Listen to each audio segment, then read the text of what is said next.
저는 30년 동안 식당을 운영했습니다.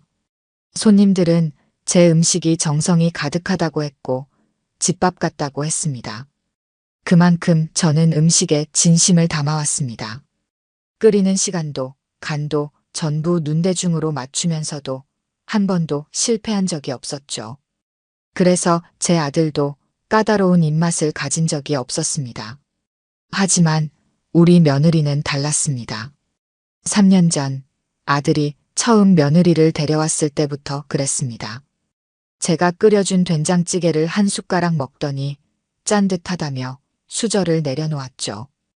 그때는 제가 이해하려 했습니다. 첫 만남이니 긴장도 되고 입맛도 서로 맞춰가야 할 테니까요. 결혼식이 끝나고 신혼여행을 다녀온 뒤 제가 특별히 며느리를 위해 잔치국수를 만들어줬습니다. 면을 삶는 시간부터 육수의 간까지 평소보다 더 신경 써서 준비했죠. 하지만 며느리는 국수를 앞에 두고 제게 물었습니다. 어머님, 면의 양이 몇 그램인가요? 칼로리 계산을 해야 해서요. 그때부터였던 것 같습니다. 제 마음 한켠에 작은 서운함이 자리 잡기 시작한 것이 음식은 계량컵으로 재고 저울로 달아서 만드는 것이 아닙니다. 정성과 사랑으로 만드는 것이죠. 하지만 며느리는 달랐습니다. 모든 것을 숫자로 계산하고 표로 정리하고 계획으로 채워 넣었습니다. 손주 하은이가 태어났을 때도 마찬가지였습니다.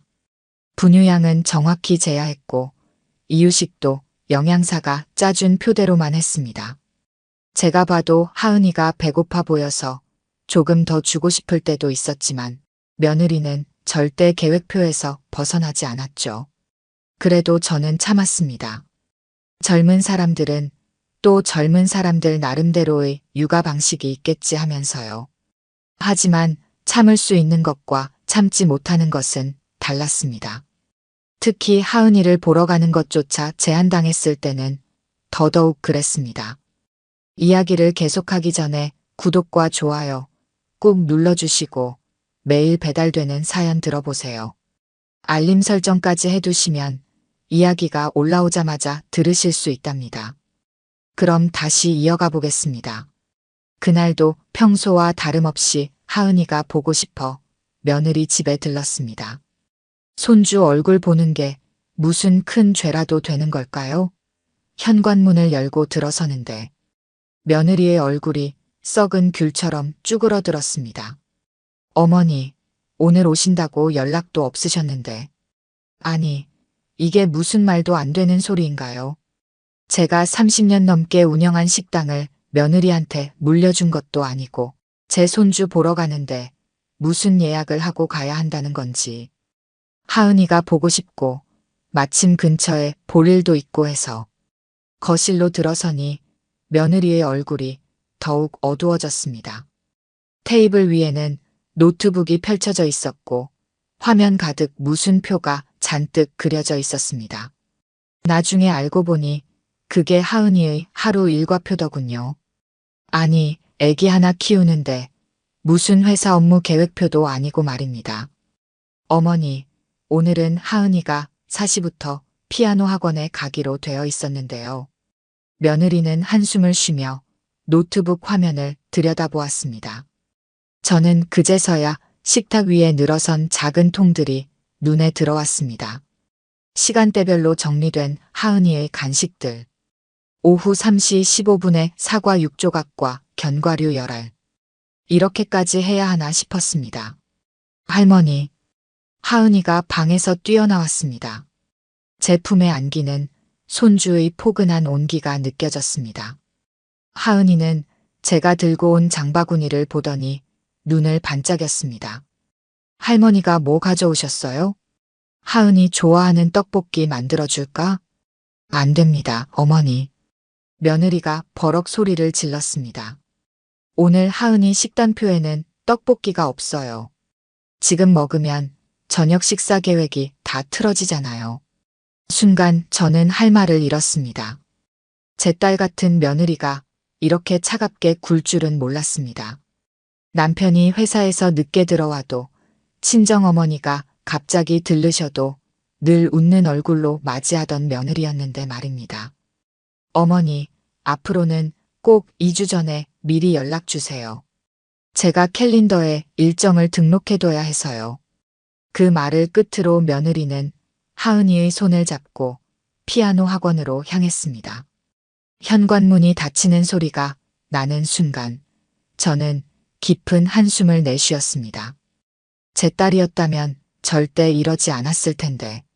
그날 이후 저는 며느리의 말대로 예약제 시어머니가 되었습니다. 하지만 제 마음 한구석에는 작은 불씨 하나가 피어올랐습니다. 이대로는 안 되겠다는 생각이 들었습니다. 제 손주를 로봇처럼 키우게 놔둘 순 없었으니까요. 계획이라 그래. 당신도 계획이 그렇게 좋다면 이 시어머니가 특별한 계획 하나 세워드려야겠습니다. 예약제 시어머니가 된 지 한 달째 되던 날이었습니다. 정해진 규칙대로 2주 전에 연락을 드렸고 승인을 받아 방문했습니다. 마치 무슨 대기업 임원실에 들어가듯 말입니다. 현관에 들어서는 순간부터 발걸음이 무거웠습니다.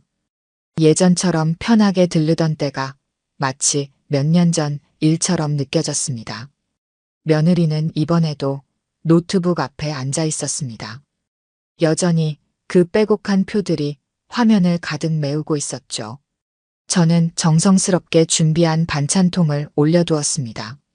새벽부터 일어나 손질한 소고기로 장조림을 했고 하은이가 좋아하는 멸치볶음도 적당히 달달하게 만들었습니다. 하은이의 입맛에 맞추느라 1시간 넘게 간도 맞추고 멸치도 골라냈습니다. 하지만 며느리는 제 정성이 담긴 반찬을 쳐다보지도 않았습니다. 대신 노트북 화면의 엑셀 파일을 보여주었습니다. 거기에는 하은이의 일주일치 식단이 그램 단위까지 계산되어 있었습니다. 월요일 점심에는 현미밥 130g, 연두부 반모, 방울토마토 4개, 견과류 15g. 화요일 점심에는 귀리밥 120g, 닭가슴살 스테이크 150g, 브로콜리 30g. 이런 식이었습니다. 며느리는 나트륨 섭취량과 단백질 양을 계산해서 메뉴를 정했다며 제 반찬은 받을 수 없다고 했습니다. 그 말을 들으면서 저는 제가 마치 음식이 아닌 독약을 가져온 것 같은 기분이 들었습니다. 30년 넘게 식당을 하면서 수많은 손님의 입맛을 맞춰온 제가 이제는 손주 하나 먹일 음식도 못 만드는 사람이 된 것 같았습니다. 그때였습니다. 현관문이 열리면서 친정어머님이 들어오셨습니다. 며느리의 얼굴에 순식간에 환한 미소가 피어났습니다. 친정어머님이 들고 오신 마트 봉지에는 김치찌개 재료가 가득했습니다. 계획에도 없던 저녁 메뉴 변경이었는데 며느리는 오히려 반가워했습니다. 게다가 친정어머님은 하은이를 위한 간식으로 붕어빵까지 사오셨습니다. 당연히 그 붕어빵은 며느리의 빼곡한 식단표 어디에도 없었을 것입니다.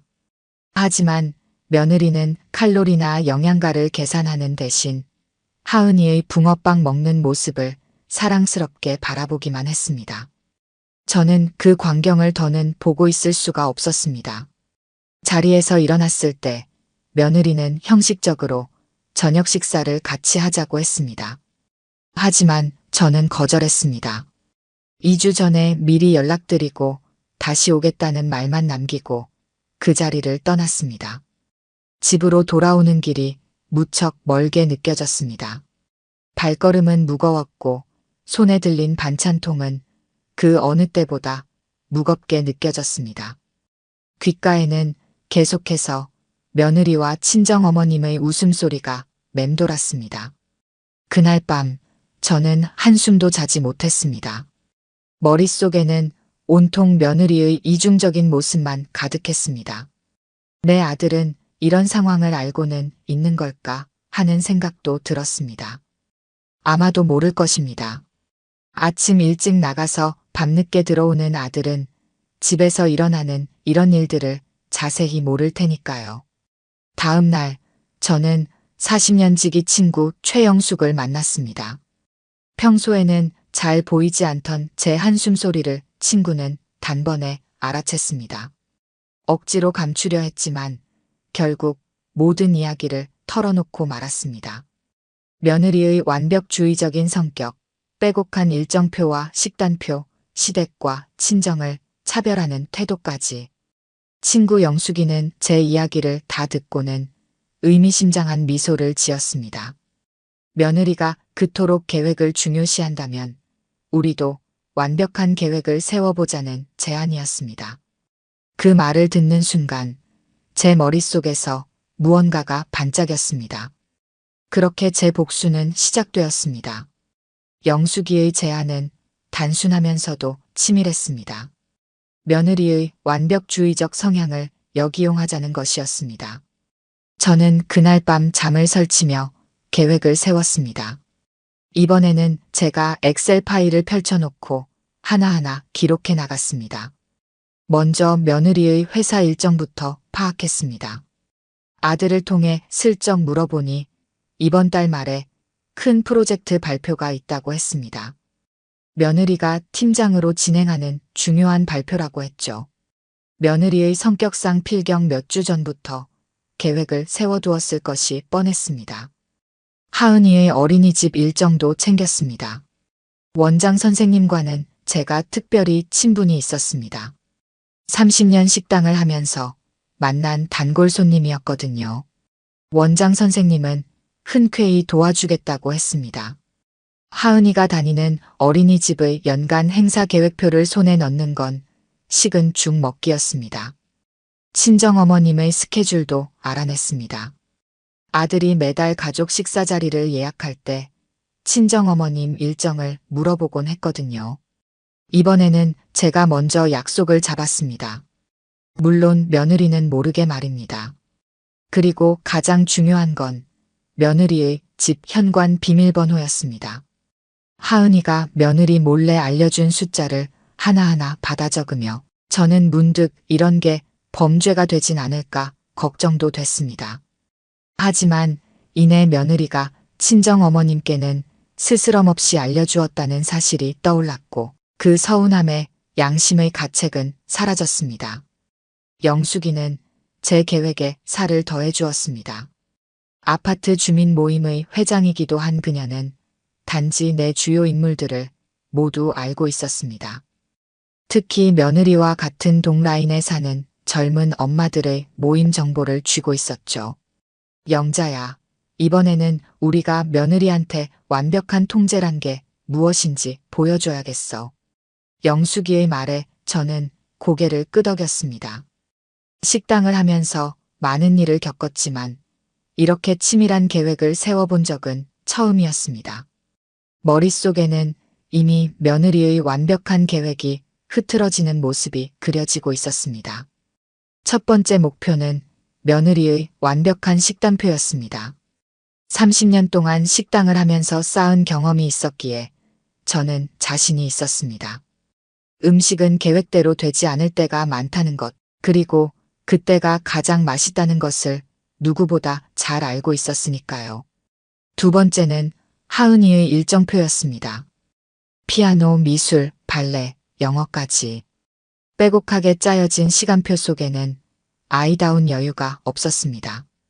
저는 그 빈틈없는 계획표에 작은 구멍들을 내기로 했습니다. 때로는 구멍 난 옷이 더 편하게 입히는 법이니까요. 마지막으로는 며느리의 회사 일정이었습니다. 물론 직장 일정을 방해할 생각은 없었습니다. 다만 집안일과 직장일의 균형이 무너졌을 때 과연 며느리가 어떤 선택을 할지 보고 싶었습니다. 달력을 펼쳐두고 보니 이번 달 말이 가장 적기였습니다. 며느리의 프로젝트 발표, 하은이의 어린이집 행사, 그리고 친정어머님의 제주도 여행까지 모든 것이 맞물리는 시기였습니다. 저는 달력에 동그라미를 쳤습니다.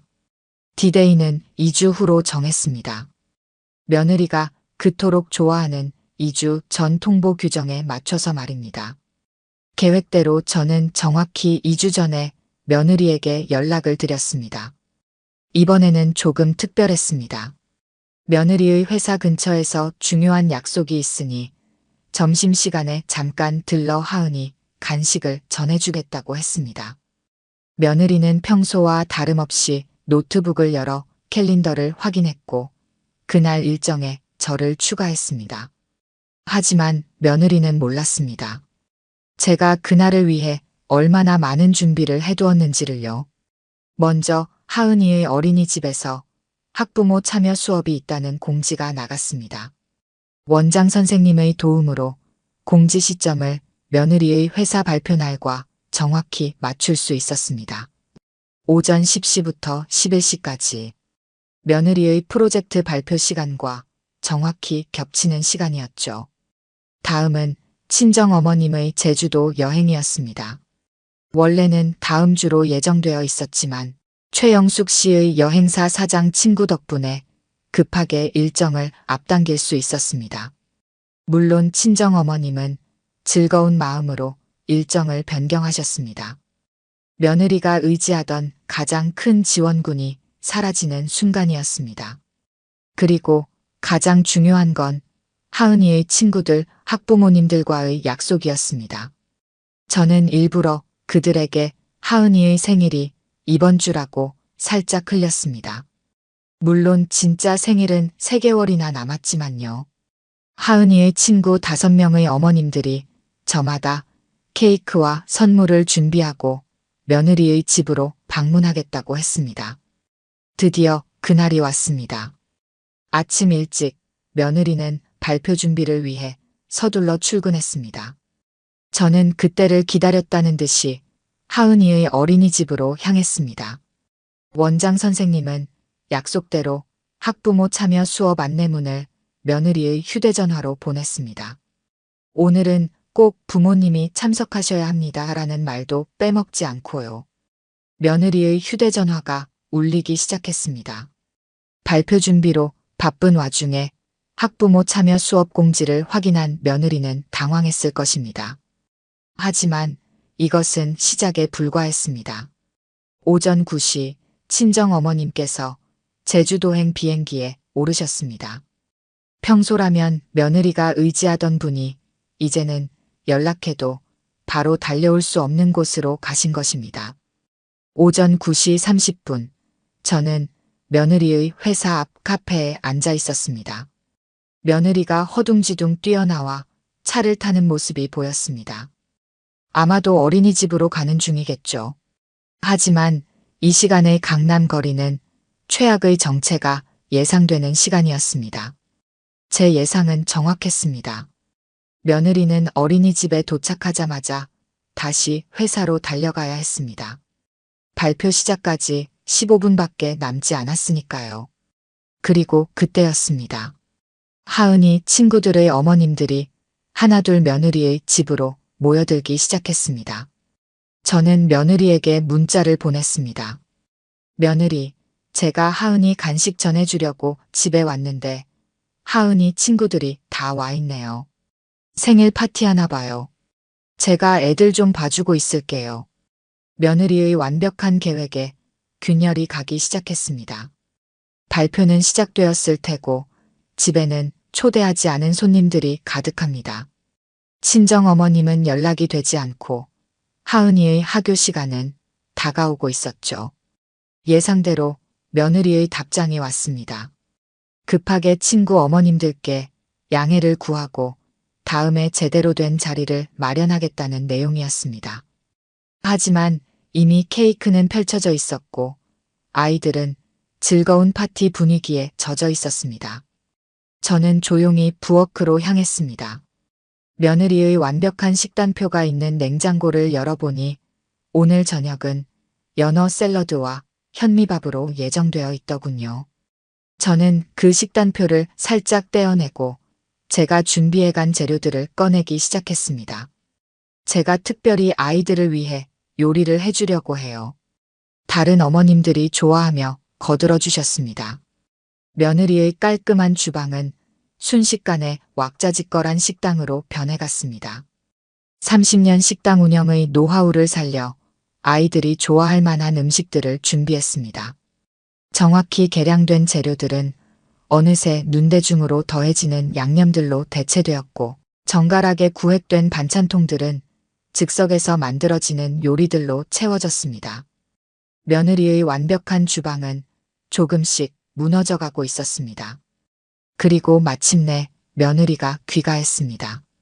현관문을 열자마자 그녀의 얼굴이 굳어버렸습니다. 깔끔하게 정리된 거실은 아이들의 웃음소리로 가득했고, 완벽하게 정돈된 주방은 온갖 식재료와 그릇들로 난장판이 되어 있었으니까요. 며느리의 얼굴은 창백했습니다. 발표는 무사히 끝냈지만 집에 도착한 순간 그녀의 완벽한 세계는 산산조각이 나 있었으니까요. 거실 바닥에는 케이크 부스러기가 흩어져 있었고, 주방 식탁에는 제가 만든 음식들이 가득했습니다. 하은이와 친구들은 제 음식을 맛있게 먹으며 웃고 떠들었습니다. 어머니, 이게 다 무슨 일이에요? 며느리의 목소리가 떨렸습니다. 저는 그저 웃으며 대답했습니다. 애들이 하은이 생일이라고 찾아왔더구나. 내칠 수도 없고 해서 제가 간단히 음식이나 해줬지 뭐. 며느리는 혼란스러운 표정으로 주방으로 향했습니다. 그리고 냉장고에 붙어있던 식단표가 사라진 것을 발견했습니다. 대신 거기에는 아이들이 그린 크레파스 그림이 붙어 있었죠. 며느리의 손이 부들부들 떨리기 시작했습니다. 그때였습니다. 하은이가 달려와 며느리의 손을 잡았습니다. 엄마, 할머니가 해주신 떡볶이 진짜 맛있어요. 엄마도 드셔보세요. 하은이의 손에는 떡볶이 국물이 묻어 있었고, 입가에는 케이크 크림이 잔뜩 묻어 있었습니다. 평소 같았으면 며느리가 깨끗이 닦아냈을 모습이었죠. 하지만 이상하게도 며느리는 아무 말도 하지 못했습니다. 저는 조용히 지켜보았습니다. 며느리가 주방 구석구석을 둘러보는 모습을, 완벽하게 정리되어 있던 조리도구들이 여기저기 널려 있는 모습을, 그리고 그 한가운데에서 웃고 떠드는 아이들의 모습을. 어머니, 제가 지금까지 잘못 생각했나 봐요. 며느리의 눈에서 눈물이 흘렀습니다. 저는 순간 당황했습니다. 이렇게까지 할 줄은 몰랐거든요. 솔직히 저는 통제가 필요하다고 생각했어요. 모든 걸 계획하고 관리해야 완벽한 줄 알았어요. 하은이의 식단도, 공부도, 모든 걸 제가 짜놓은 대로 흘러가야 한다고 생각했죠. 며느리는 잠시 말을 멈추었다가 이어갔습니다. 그런데 오늘 제 계획이 다 무너졌는데도 하은이가 이렇게 행복해하는 걸 보니까 제가 너무 심했던 것 같아요. 어머님께도 하은이한테도요. 저는 가만히 며느리의 이야기를 들었습니다. 복수를 위해 계획했던 일들이었지만 이렇게 며느리의 진심 어린 고백을 듣게 될 줄은 몰랐습니다. 특히 어머님께 너무 죄송해요. 어머님의 정성을 계획표에 맞지 않는다고 거절한 게 이제 보니 제가 얼마나 이기적이었는지 알겠어요. 며느리는 주방으로 들어와 앞치마를 둘렀습니다. 그리고는 제 옆에 서서 음식을 만들기 시작했습니다. 처음으로 보는 광경이었습니다.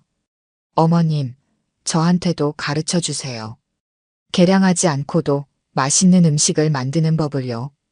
그 순간 저는 깨달았습니다. 제가 계획했던 복수는 이미 그 의미를 잃어버렸다는 것을요. 오히려 이것은 새로운 시작이 되어가고 있었습니다. 그날 저녁 아이들이 모두 돌아간 후에도 우리는 한참 동안 주방에 남아 있었습니다. 며느리는 처음으로 제 이야기에 귀를 기울였습니다. 제가 30년 동안 식당을 하면서 겪은 일들, 음식에 담긴 정성의 의미, 그리고 계획보다 더 중요한 것들에 대한 이야기를요. 어머님, 이제부터는 제가 매일 기록하던 일정표에 어머님 방문 시간도 비워둘게요. 언제든 오셔도 좋아요. 며느리의 말에 저는 고개를 저었습니다. 아니야. 그래도 연락은 하고 오마. 하은이 생일 파티처럼 갑작스러운 일은 이제 그만하는 게 좋겠지? 우리는 서로를 바라보며 웃었습니다. 며느리의 웃음소리가 이렇게 자연스러운 것을 처음 보았습니다. 시계를 보니 어느새 밤 10시가 넘어 있었습니다. 아들이 퇴근하고 들어올 시간이었죠. 저는 일어나려다 문득 냉장고를 바라보았습니다. 제가 뜯어낸 식단표 대신 하은이의 그림이 붙어 있는 모습이 왠지 더 따뜻해 보였습니다.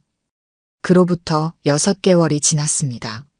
이제 며느리의 집 냉장고에는 더 이상 빼곡한 식단표가 없습니다. 대신 하은이의 그림과 사진들로 가득합니다.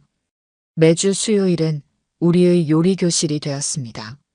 며느리는 여전히 메모를 하지만 이제는 저처럼 손맛으로 음식을 만들어 갑니다. 하은이의 일정표도 많이 여유로워졌습니다. 피아노와 미술 수업 사이에 할머니와 놀기 시간이 생겼고 간식 시간은 더 이상 그램수로 정해지지 않습니다. 영숙이는 가끔 제게 물어봅니다. 영자야, 결국 복수는 실패한 거야? 저는 고개를 저었습니다. 실패가 아닙니다. 오히려 제가 계획했던 것보다 더 달콤한 결과를 얻었다고 할 수 있겠죠.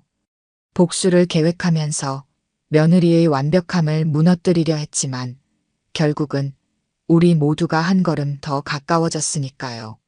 얼마 전 며느리의 회사에서 또 중요한 발표가 있었습니다. 이번에는 제가 먼저 연락했습니다. 며느리, 발표 끝나고 집에 오면 내가 특별히 삼계탕 끓여줄게. 네, 어머님. 이번에는 계획에 없는 음식이 더 기대되네요. 우리는 서로 웃었습니다. 이제는 계획에 없는 일들이 오히려 우리 가족에게 더 특별한 선물이 되어가고 있었으니까요. 하은이는 요즘 제 닉네임을 매직 할머니라고 부릅니다. 마법처럼 맛있는 음식을 만들어내고 엄마의 기분도 좋게 만드는 할머니라나요. 이제 와서 생각해보면 제가 계획했던 복수는 실제로 이루어진 적이 없는지도 모르겠습니다. 대신 우리는 서로를 이해하는 법을 배웠고 완벽하지 않아도 행복할 수 있다는 것을 알게 되었으니까요. 냉장고에 붙어있던 그 빼곡한 식단표 대신 이제는 며느리의 손글씨로 쓴 메모가 하나 붙어 있습니다. 완벽한 계획보다 중요한 건 가족의 웃음소리. 제 복수는 실패했을지 모르지만 우리 가족은 성공했습니다.